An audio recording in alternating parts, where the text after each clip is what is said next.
Good morning. We're live. We're live. We're live. Good morning. How you doing? Good morning. How are you? I'm good. My name is Brian McNeill. And I am Lisa Santiago McNeill. And together we are the Empowerment Duo. And we're going to have a good time with you today. Today we do have a topic. Whoa. What's that? That is my mouse and my cricket. I got it back together. You need to put that on something. I can't. There's nothing to put it on.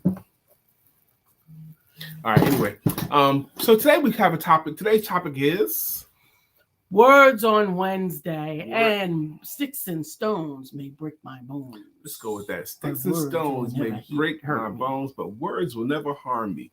Or will they? Or will they? The power of them. Okay. We're going to talk about it. We'll be right back in a moment to get in. Talk to you in a minute.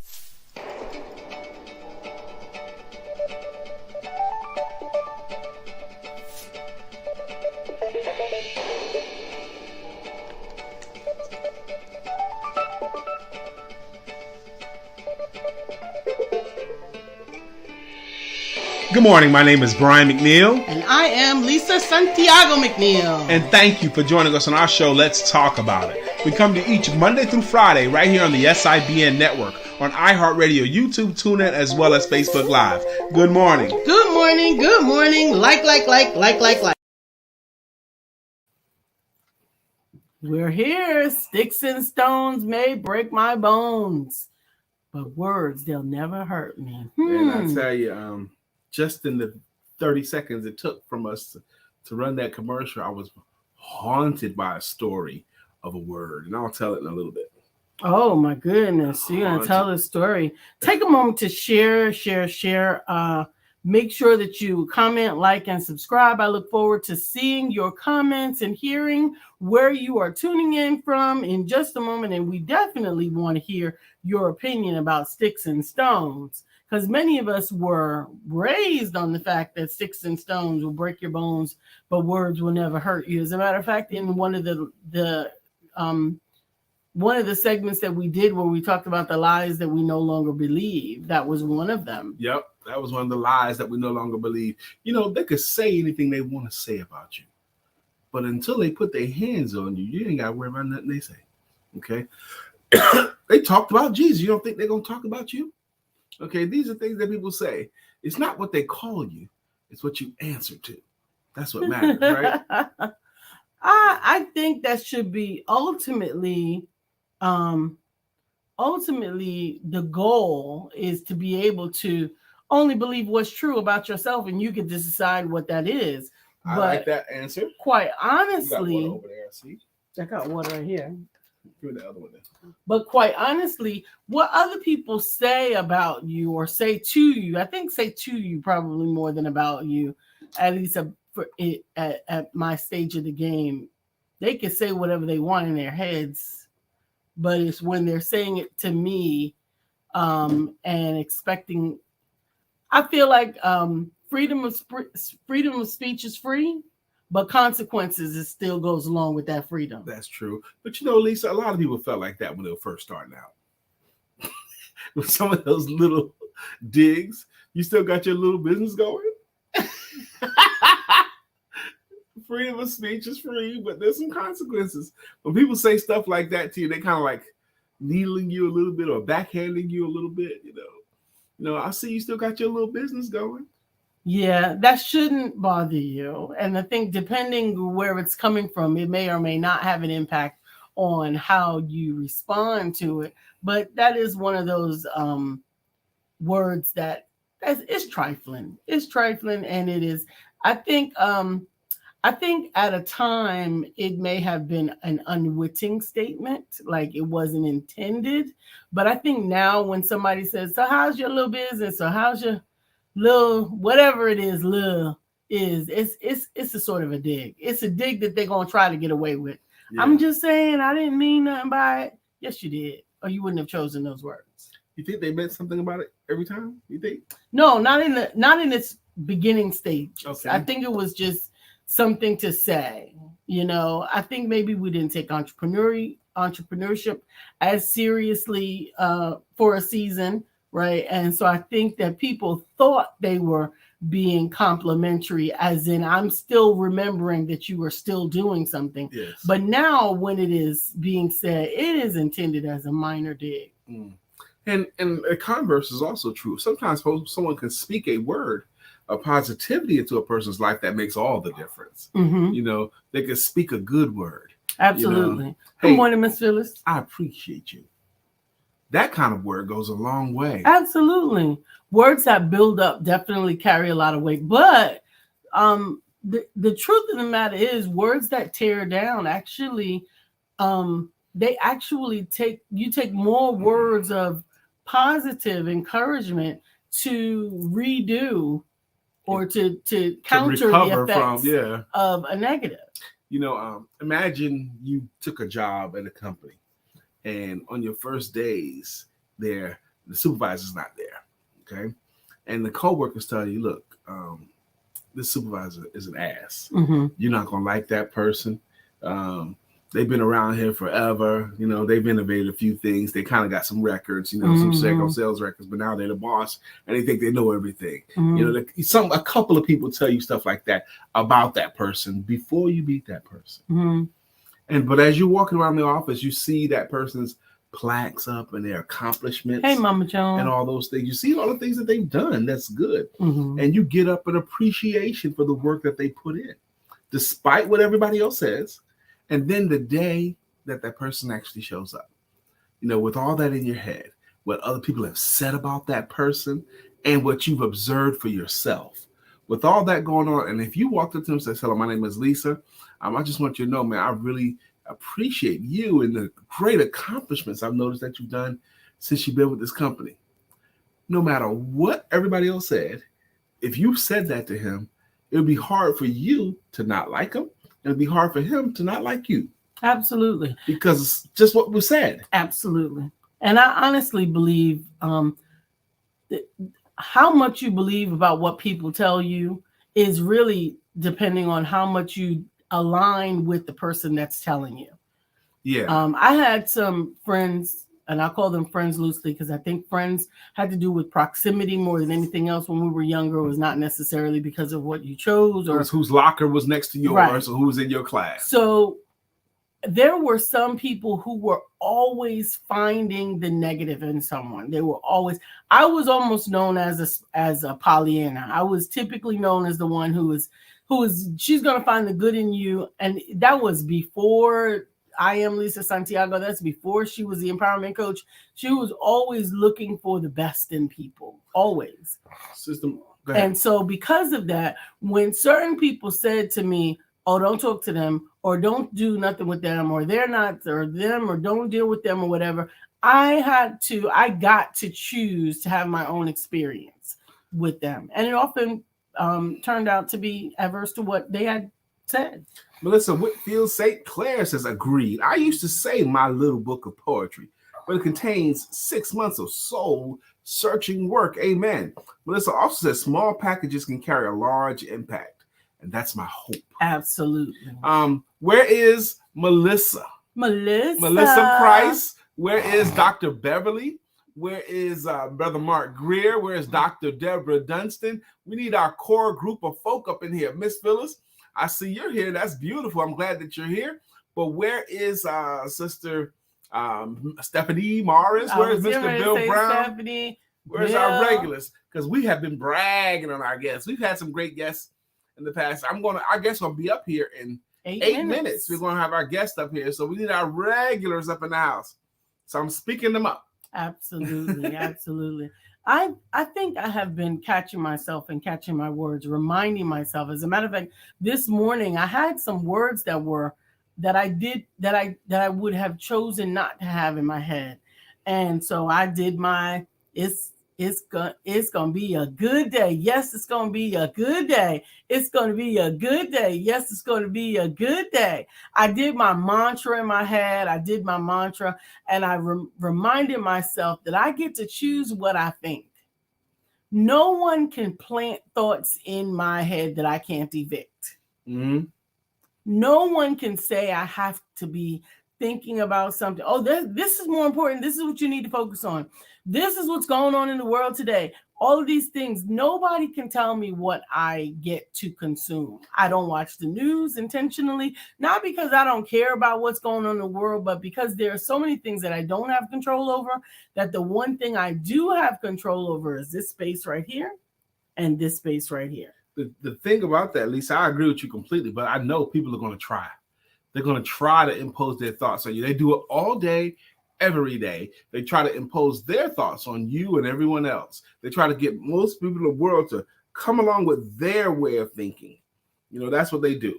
Absolutely. I get it. And I understand that. And I think that's because people want to believe that they are more like others and different. Hey, Melissa, good morning. We had Mama Joan on. We were looking for where you were, baby. I see you're here. Good morning. She might still be recovering from the anniversary shenanigans. Oh, yeah. I watched your slideshow last night, Melissa. I really enjoyed it. We got our guest in 6 minutes. I'm going to tell a story at 9:10 today. A story that just brought back a crazy memory to me, but I'm going to tell it today on the show.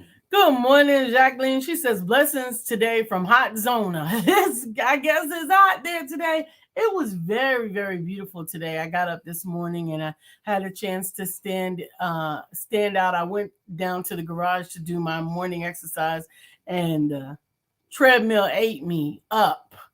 It took a hold of me. It did some crazy stuff. I don't know what happened. It went on some auto settings in there. I never configure it to do auto nothing because I don't want to be surprised. But before I knew it, I was running 4 miles an hour, and I was like, what in the heck in the world is this?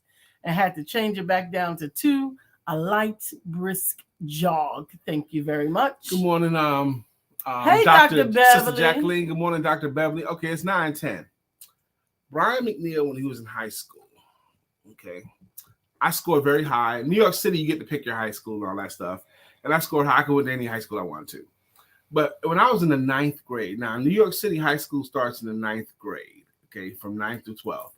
I competed in the school writing competition. And I wrote a story about my idea of the best school, okay, what the best school will include, okay. And I won the school writing contest as a freshman.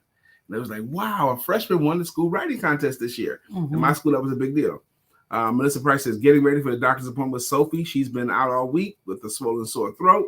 Well, I want you to hear my story before you go, okay? Mama Joan is heading our way soon to watch my crazy dog. Okay, so...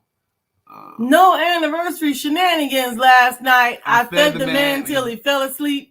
Well, that was it. That was all he needed. Okay, that's all he needed. So anyway, I won the school writing contest. And then I joined the tennis team, and I was a manager on the basketball team. And then there was other competitions. I would enter into a lot of competitions. My school had rigged up an obstacle course, and I came in 2nd place in the school obstacle course in the 10th grade, okay? Because I was really, really agile and fast, okay? And there was another competition I entered, and I also came in 2nd place. And then there was another competition of something else I entered into, and I came in 2nd place. So I had a series of events where it was very public in my high school that 2nd place was Brian McNeill. Now, the 1st place person changed and from different events. But I was an athlete as well as an academic, and I was in 2nd place a lot of times. So one of my classmates started to pick on me. He says, man, you always coming in 2nd and stuff. Now, this person didn't show or enter or compete at all. You always coming in 2nd. You never win. You're a loser. I'm a loser? Yeah, loser, boozer, bruiser. And then when he said bruiser, everybody laughed. And then the nickname bruiser stuck. And it made me angry. Teenage Brian McNeill. Somebody would say bruiser, and I would get angry, okay, and want to fight almost. So that was like a sore spot. People knew, and then after a while, some people didn't even know where the nickname bruiser came from. Okay, but I knew every time. They just knew that he didn't like that nickname, so they would tease me by calling me bruiser. But it came from the series of me being in 2nd place so often, and loser, boozer, bruiser is what stuck. And to this day, I don't like the word bruiser, but that's a power of words it had over me. That is, words can be a powerful thing. And we're going to talk about some words. We're going to talk about some personal observations in our next segment with our guest. 2 minutes to our guest, y'all. Absolutely. She was taking a class that inspired her to take a reflective look at race relations from her perspective, from a white woman's perspective. And she chose her medium she chose was poetry, and how awesome that is for National Poetry Month. We have our own in-house famous favorite poet laureate, Ja. I'm so excited. That was great saying. We love it. And we have Belinda. Ja is in the house. Where is one of our poets as well. Mm-hmm. Belinda, Dare to Be Different Houston is on. She's one of our poets. So Belinda we'd love can do to hear your everything. feedback.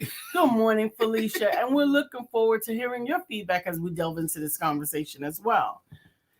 So the power of words, I think, have been, they've definitely been instrumental in every era of our lives, particularly the power of spokesmanship and speeches and preachers and just the strength of words. And then when you think about the power of words, even by bullies, now bullying is so less often like this and more often like this, right? I'm going to sneak in one more story before our guests come in.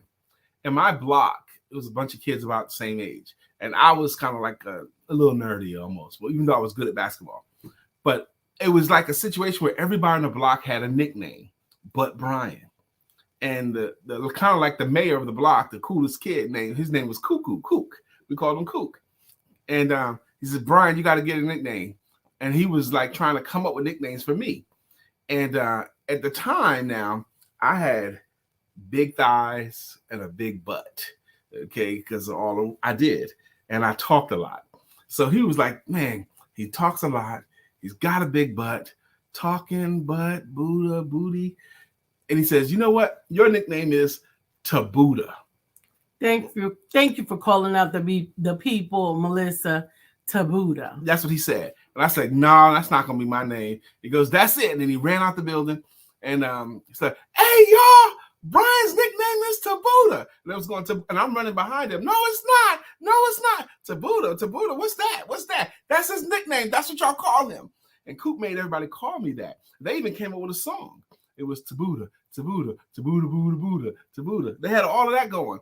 Now, this stuck for a while, but I didn't mind Tabuda as much. But what happened was it got shortened to Buddha. And people start calling me Buddha. Now, when I got good at basketball, they thought it was like the Chinese god Buddha when people was calling me that. Like, Buddha, yo, Buddha. And then it was even some people would go like, Buddha, like that, like bowing down, like as if I was the Buddha religion thing like that. But that's where that nickname came. So I had two. One, and I like Buddha, actually. When I go back to New York now, some people still call me Buddha because that's all they know. So it's not just the word, it's also the interpretation of the word. All of it. George Washington said a word is not a curse word unless you accept it as a curse word. Mm-hmm. Okay? You can say any profanity, and it's only profane based upon how you accept it. Now, I stole an extra minute. Mm-hmm. Our guest is in the green room. Mm-hmm. She's got her face decorated with a smile. We have been excited all week to get her in here. Her name is Melissa St. Clair. Let's welcome her into the room. Melissa St. Clair! Woo, woo, woo, woo. How you doing? I am great. Good morning, everyone. Thank you so much for having me on today.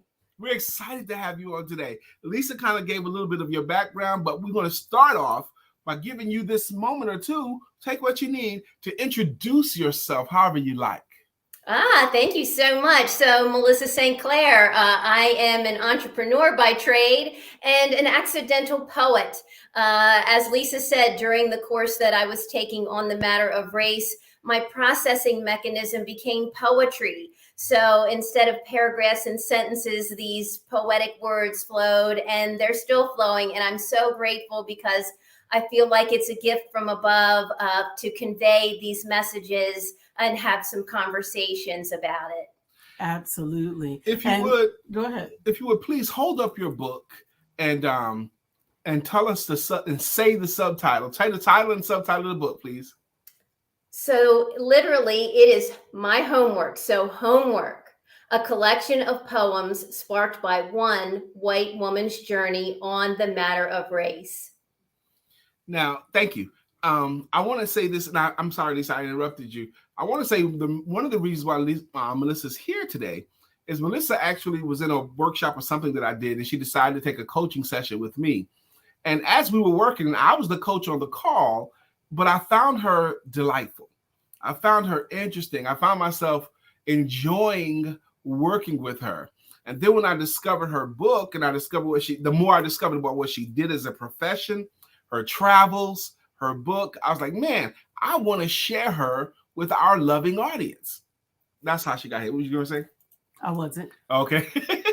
Well, I'm going to keep going. So then please go ahead and tell us now, what is it that you actually do for a profession? I'm a certified virtual expert. So, there are so many amazing women solopreneurs out there operating on overload and overwhelm. So through my services, I help them catch a breath and gain some focus so they can focus on their purpose. I see applied training there. And where are you now? I am actually in the upstate area of South Carolina. Upstate Absolutely. South Carolina. I don't know if I've ever heard it put that way. Yes. Have you? No, are you in Greenville? In Greenville, yeah. So South Carolina likes to divide itself, imagine that, into 4 regions. So we're in the upstate, kind of in the foothills. So I never heard that before. Have you? No, I haven't. oh, I'm Welcome, teaching today. I am Belinda. teaching Belinda today. says, welcome to you. Yes, Belinda Houston says, welcome to you, Sister Melissa.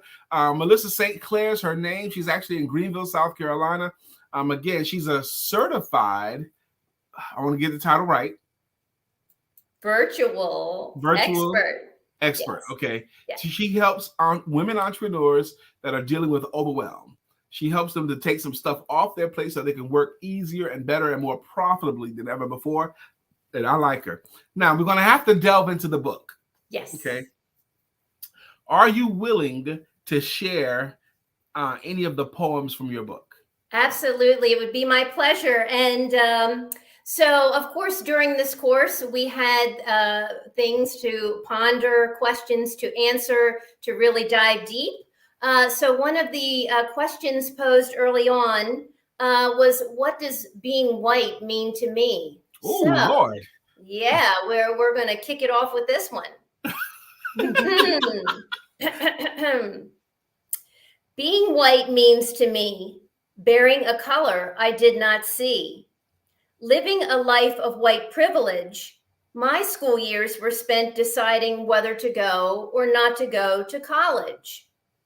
As a young adult, I hung out with a group of mixed races. I did not realize as we grew up, our lives were influenced by systems of varying paces.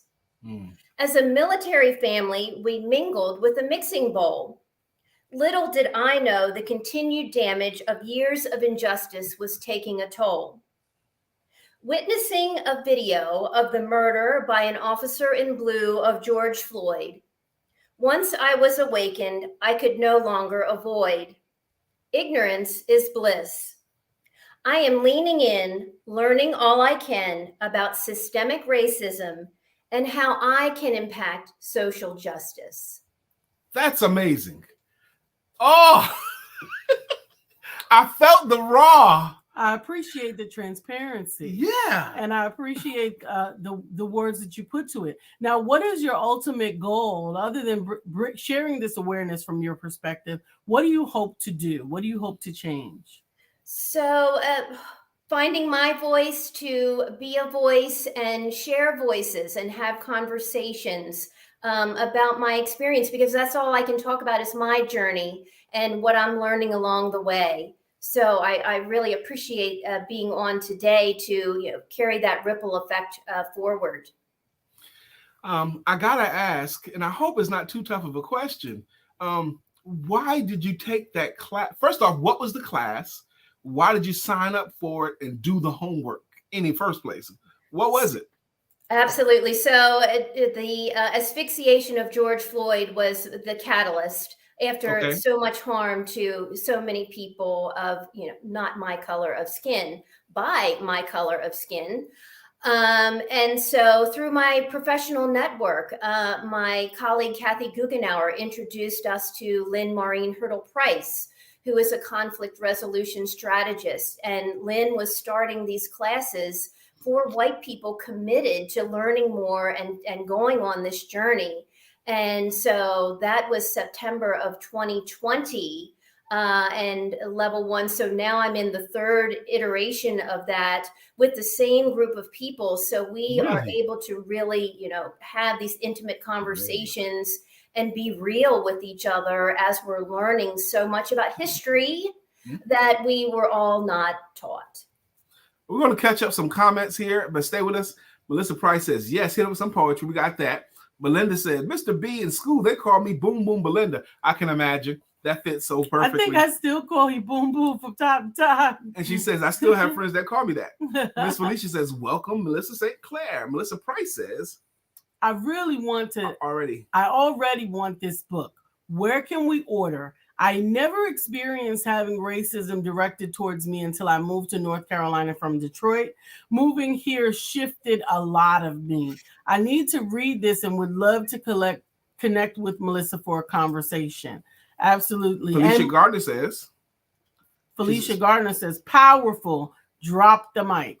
Now, this very likely, Sister Melissa, that someone just like Melissa Price says, they're already feeling your spirit. They're feeling your energy and they want to connect with you in some way.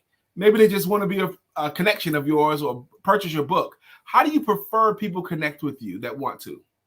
Oh my goodness.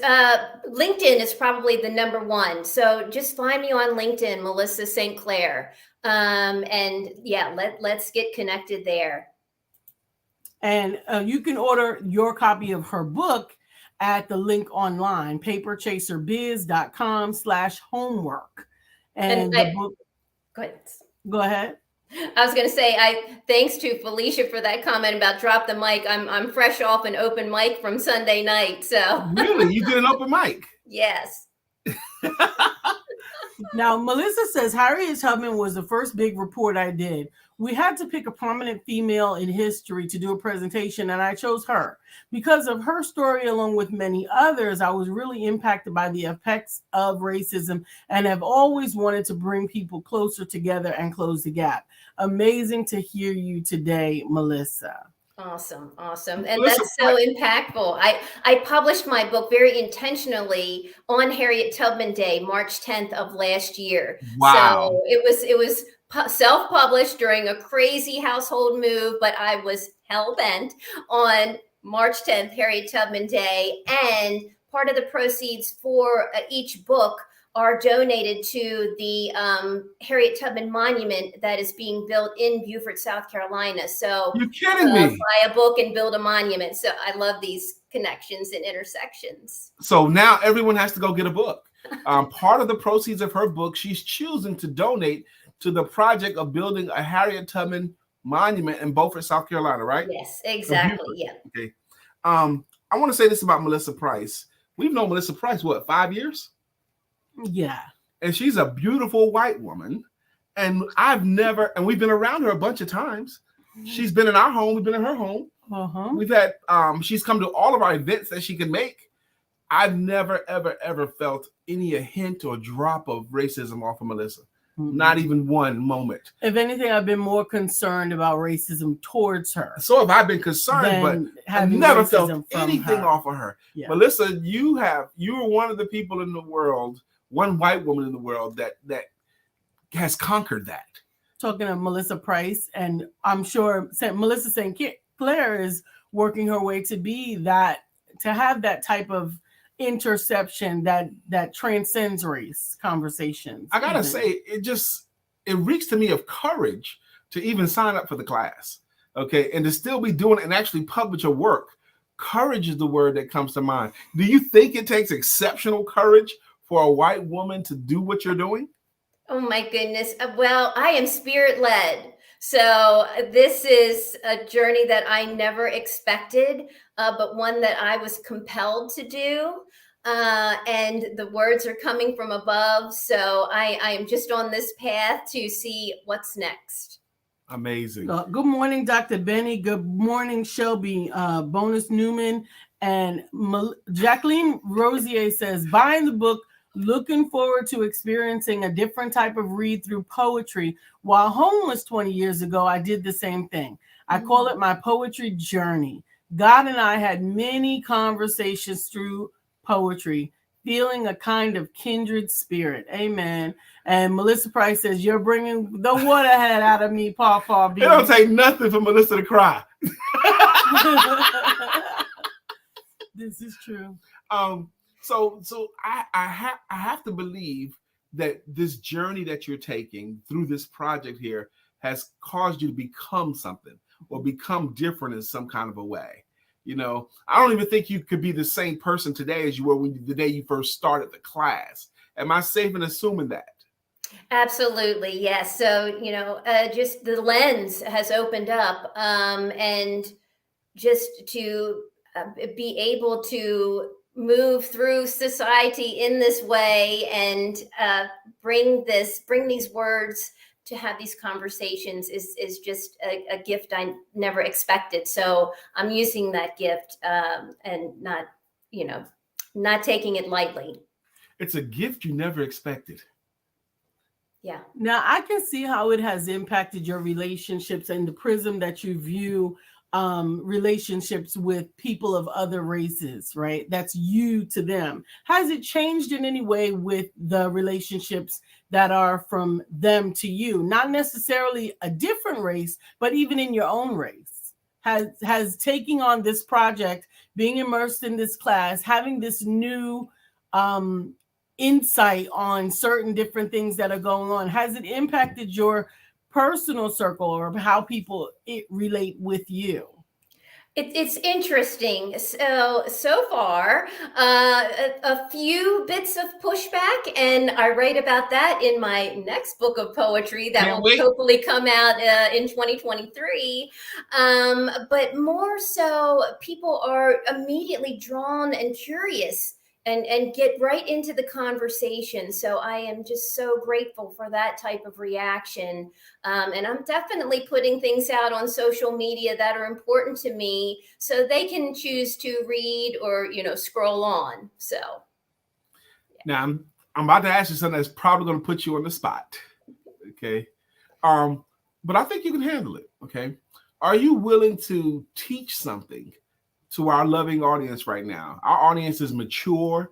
They're very entrepreneurial. They're very loving. They're predominantly female. But based upon what you've learned, is there anything that you're willing to share or teach with our audience? I think the biggest statement that I can make is we are all family, and unity, we are better together than being separate. So better together and so much more alike because we are one big family. Wow. That's awareness. That is. Brother Mark says racism is the ill that perpetually continues to poison America. It is also ultimately a choice people make. It is taught, but at some point the student has the power to reject the lesson. Many choose not to. For those who choose to combat the ignorance of racism with the intelligence given by the Almighty, it will eventually be eradicated from the face of this earth. I pray that you're right. And Mark is always bring you something. Even though it's taught, some people, when they reach a place where they can make a decision for themselves, reject that. Because I have met some people who have rejected their teachings of their parents. I know what my mom and dad says, and my uncle says, my grandparents say, but I don't feel that way. Mm-hmm. Okay. So they can choose to reject it or choose not to reject it and accept it. I don't know if I want to go that far today, but I love your contribution there, Brother Mark and Sister Melissa St. Clair. Again, if you want to connect with her, she recommends LinkedIn is the first place under Melissa St. Clair. Just that easy. Melissa St. Clair on LinkedIn. Make sure that you check out the book. I'm telling you, if you want to get it, go to paperchasebiz.com/homework. I'm going to see if I can share just so you can see. Okay. On the and screen. We're about to wrap with you here, Melissa. So I want to say, can you hang out in the green room for a little bit? Absolutely. Okay. Now, before we go, I always want to, just in case me or Lisa didn't ask a question that you wanted to answer. Okay. Was there anything that you wanted to share that you didn't get a chance to share just yet? Because I want to give you that time to do that now. Thank you. So my book is dedicated to 5 persons who were enslaved by my ancestors, and to honor them, I would like to call out their names: Jane, Dina, Jess, Jean, and Jack. Thank you for that. Thank you. Her name is Melissa St. Clair. I knew you would be a phenomenal guest. Thank you for being on our show. Amen. Thank you so much. That last profession was a bit much for me. Felicia said this is so needed for everyone, but especially white people wants to say or do something. I feel one way to make a change is for our fellow white sisters and brothers to stand up and speak out against racism wherever they see it. Most racists are shocked when they are checked by their peers when they are acting inappropriate to a person of color, but some will turn on them. We are all children of God, and it will take us all to end it. Yes. Unity in love for humanity and Christ. Thank you, Miss Felicia Gardner. And that will bring you to tears. And if it doesn't bring you there, or at least move you emotionally, check your emotions. I love Melissa St. Clair's approach to this issue. And I love her perspective right now. I love the way she's able to articulate her position right now. But not everyone can do that as well as her. I think she's particularly skilled at it. She's putting her LinkedIn link in there right now. We'll share it on screen, but you can connect to it directly on LinkedIn in the chats there. What in the heck? Some of you guys might be familiar with this name I'm about to throw out. Again, thank you, Melissa, for honoring those people by saying their names out loud. Some of you guys might be familiar with Miss Jane Elliott. Jane Elliott. And if you're not familiar with Jane Elliott, just YouTube Jane Elliott.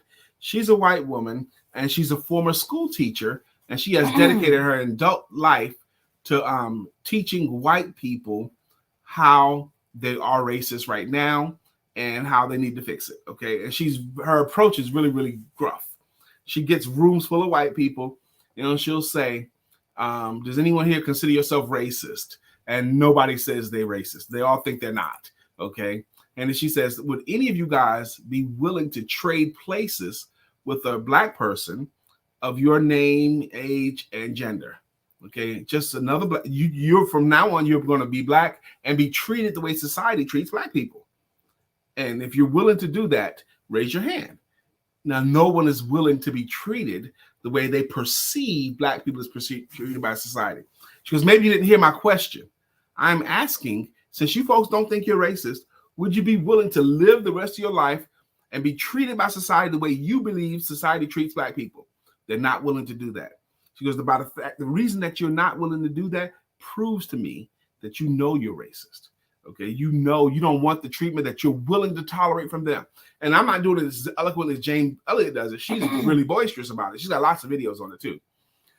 Brother Mark says, when we see others and realize that what we are seeing is a manifestation of God in heaven, in human form, perhaps then we will begin to accept that we are at our core one race. We're not there yet.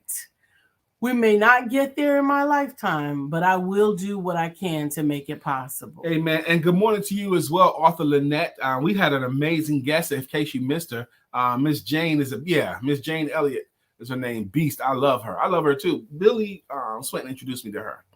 Jacqueline Rosier says, I love the focus Melissa St. Clair has on racism. When we think about other countries, when everyone has the same skin tone and racism exists, as we know it, it is beyond skin color. As a white woman, her book is addressing the elephant in the room, especially here in America. She is brave, blessed, and beautiful. Yeah, she is brave, blessed, and beautiful. Sister Jacqueline, I love your post there about what we just experienced with Melissa. Thank you. And Brother Mark says, a message to everyone: step outside today. Look at the sky. Pay attention to how endless the sky is. It stretches for far beyond the eye can see. It is limitless. So are the possibilities for your life. They are limitless. Don't ever forget that fact. Nothing can stop you. However, you can stop you. Brother Mark, wow. First off, wow. Look at that sky today. He's giving you instructions that'll help your perspective. Melissa St. Clair pops in and says, thank you, everyone, for your kind comments. Melissa St. Clair, you delivered today. You were wonderful. You were a wonderful guest. She is such an honor to receive your feedback. Yeah. I told you this is a loving crew. Absolutely. Felicia Gardner says, yes, Brian, I agree with you in regards to Melissa. Yes, I am aware of Jane Elliott when she asked them, does anyone in the room want to be treated like people in this country? And no one put up their hand. So she replied that, so you guys actually are aware of what's going on, but you ignore it because you benefit from it. Yes, that was the statement. That was exactly how she put it. And I'm telling you, it is powerful. It's powerful to realize that you can stand by. It's just like watching bullying happen. If you stand by, it's just like watching bullying happen. I'm telling you, when I think about, and I have never watched it, when I think about the murder of George Floyd, that was bullying taking place, that everyone just stood by and watched. And by watching, we were complicit in some way. Well, they had police there holding people at bay with guns. I know. And a badge. I know. Okay. People were commenting, stop, and all that. I know. Okay. Wow. You never watched the video? No, I never watched it. I'm too emotional even without watching it. You couldn't handle those 8 minutes. Those 8 minutes. I mean, I can't even handle when, I wanted to turn off the segment that Dave Chappelle did talking about it. I can't even, it is very difficult for me. Wow. It's 9:40. And you know what we do at 9:40 around here? This show is called Let's Talk About It. Now, we talk about personal conversations, business information, and spiritual inspiration.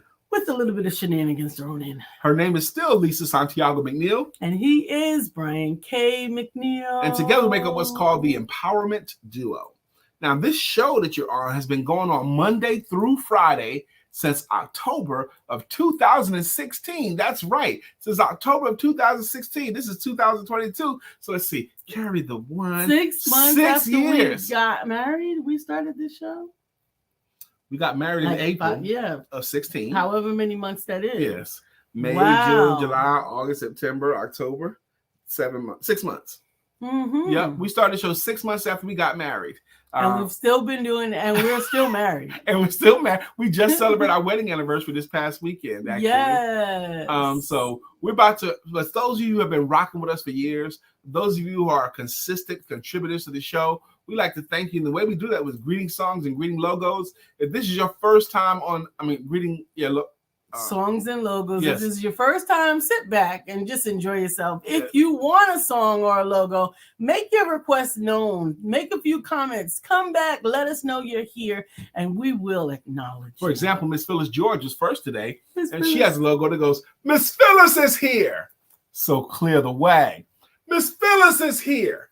Now we can all have a great day. Good morning, Miss Phyllis. Hey, Miss Phyllis. Up next is Miss Melissa Price. She has a song. And her song goes, bam, bam, bam, bam, bam, bam, bam, bam, bam, bam, bam. Melissa's on. Now it's time for us to sing her song.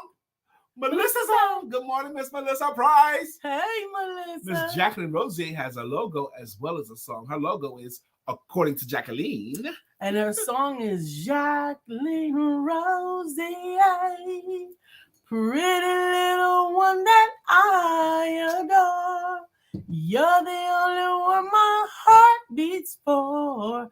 I'm so glad that you are mine. Dr. Beverly has a great logo, and it goes, Dr. Beverly is on the show. Good morning, Dr. Beverly. Good morning, Dr. Beverly. Good Belinda, morning. Big Boom, what did she say they called her? Boom Boom Belinda? Hollywood.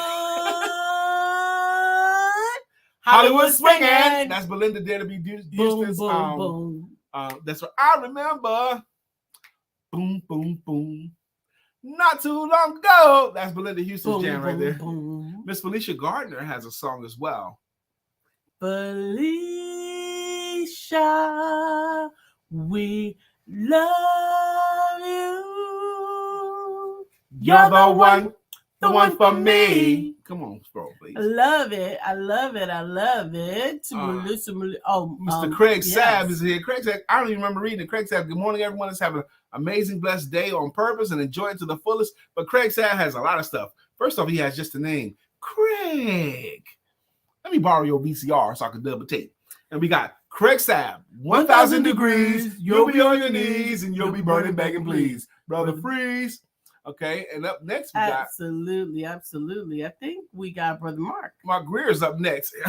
His jam is so wide you can't get around it, so low you can't get under it, so high you can't get over it.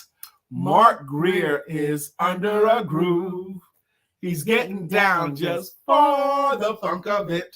Mark Greer is under a groove. Nothing can stop us now. Mark Greer was bringing it today, too. Absolutely. We got Arthur Lynette is in here. She got a jam as well. Arthur Lynette's jam is At This Table We Sit. Making it legit. Because when Lynette hits the show, we have made it through. I think we got everybody who has commented that has a song. And we've got a couple of more comments in there. Belinda loved her song. Happy anniversary, Brian and Lisa. Thank you. From Melissa, thank you so much. And Melissa Sinclair has got her music notes up there. So she was dancing and singing along. Miss Felicia Gardner says, thanks to the courage of the young 9-year-old Black girl who recorded this horrific event, it was shown throughout the world and justice had to be served. I thought it was a 18-year-old girl that recorded that. Amen. Melissa Sinclair goes on to say, so grateful for her bravery in filming the horror. Amen. Jacqueline says, yes, Lisa, the George Floyd situation, as well as others as a result of layers of evil, racism, bullying, control, hatred, extreme fear, jealousy, and more. Praise God. He sees all, and love and justice conquers all. Amen. As horrific as the George Floyd incident was, it's going to bear fruit good for the good. It's going to change some things. One thing it caused and change was Melissa St. Clair got inspired to take a class, and now she was our guest on our show today. Dave Chappelle does a beautiful poetic telling of the tale of Emmett Till, about how Emmett Till, as a 14-year-old boy, whistled at a woman and was taken by a white mob in Money, Mississippi. And they took him out of his bed in the middle of the night. His family was powerless to stop it. And they beat him up real bad and put a cotton gin fan around him and drowned him. Now, his mother, this is what Dave Chappelle said, and I think it's prophetic too. His mother, even though her son was horribly disfigured, from drowning and beatings, she wanted the casket open so the world could see what they did to her baby. Now, and it was shown in every newspaper around the world, every magazine around the world. And from that, America had to say, we have to be better than this. As horrible as that was, it caused some change. We have to be better than this. It took and takes great bravery, and I am thankful for all the people that have bravery in those areas. It is something that is very, very difficult for me to even hear about, to even think about. So I appreciate and applaud those that take up that mantle, and I am grateful. It's been such a challenge and a struggle in this country. I look at history for fun. I'll research things for fun and enjoyment. I'll research the history of our Black people. I'll research the history of Black business people and what they had to go through, and businesses and entrepreneurs and performers and singers, and the stories you hear will break your heart. Okay, but they'll break your heart, but they'll also swell within you some warmth and inspiration. Well, what they often do for me is also make me angry. It makes you angry, and it can certainly make you angry. But it makes me a different type of person, and it's not the type of person that I have learned how to harness. I haven't learned how to harness that angry side. And it causes me to behave in such a way that I don't feel comfortable with. And so a lot of it, I it's just like what I don't remember if it was a cartoon or if it was a Hulk or whatever it was said. Don't make me mad. You wouldn't like me when I'm mad. Yeah, it's the Hulk. The Hulk said that, right? So yeah. when I'm Bruce Banner said it before he turned into Hulk, and so I'm very conscientious of things that make me mad, because when I am mad or have been mad in the past, I behave very, very differently. You become militant. You can easily get there. I absolutely become a different person. I'm not a soft person. I'm not a feminine person. I become very militant. I become very, very antagonistic. So to move your life forward and to protect your spirit, you have to abstain from a lot of that. Yeah. Protesting, by the way, is a young person's game. Okay. Mm-hmm. You know, I'm not saying I'm old, but I'm old enough to not be going out there doing it. Sister Felicia Gardner said, it's sad that it hasn't ended as of today, but change will come, and we are the ones that will make it so. I have to believe, Sister Felicia, that each generation advances it forward some. Mm-hmm. Okay, advances it forward some. Okay, I can get frustrated with the pace as well. And she says, we are the ones that will make it so. And she goes on to say, especially with beautiful people like Melissa St. Clair. Melissa St. Clair is a beautiful person, and she demonstrated it in her actions. Oh my gosh. I just think about the moment that she decided to take the class, because she didn't have to take that class. Oh my gosh, that's amazing. You guys did what you do. You show up in numbers, and you show up vocal, and we appreciate it. Brother Mark Greer says, no shame in the tears, Lisa. People sacrificed so we could be here doing what we do. They are looking down from heaven, saying one of two things. Look at them do their thing. They're making us proud. That's why we sacrificed. Or they're saying we sacrificed too much. We will make them proud. We will make them proud. Now, this is Mark Greer's ministry. He says this often. Our ancestors are looking at us and deciding a couple of things, okay? That's his ministry. Sister Jacqueline Rosier says, me too, Lisa. Experienced racism directly as a young person. Mm-hmm. Directly as a young person, I was scared beyond explanation. And today I'm almost 70 years old. We know that you're almost 70, and we know you lived a very rich life with all kinds of experiences, but you don't look 70. No, not at all. She says, and today I'm almost 70, and I am easily angered and frightened when I hear and see it. I cannot watch it either. Yeah. Jacqueline Rosier says, me too. Did we just read that? Yeah. No. Yes. Mm-hmm. We read that. And Melissa St. Clair again, she said, it is in the spirit. In the spirit of unity and love. Thank you, my sister. Amen. In the spirit of unity and love. Amen. Yes. Again, now, this is what she's done, but her work as a professional, certified person, a virtual assistant. Okay. I feel like I'm butchering her title. Yes, you are. The focus today is as a poet, an author, and someone who is standing up in the power of her own voice when it was easy to just go on with her life and say that's their problem. All right, we're gonna end the show now, okay? Because it's 9:51. We leave here at 9:52. Mm-hmm. But we're gonna end the show now. Thank you again for being here with us. I think we've all had an amazing experience today. I know I got inspired by the beauty and courage of Melissa St. Clair. Absolutely. It does inspire me that there's one like her. Okay, it does. There may be, and there may be more. There's likely a lot more, but there's one like her that we know. So you guys have a beautiful rest of your day, and we're gonna get out of here. Absolutely, and what's today? It's Wednesday. It's Wednesday. We didn't even do any of our normal Wednesday stuff. Yeah, it's Wednesday. So don't forget to have sex.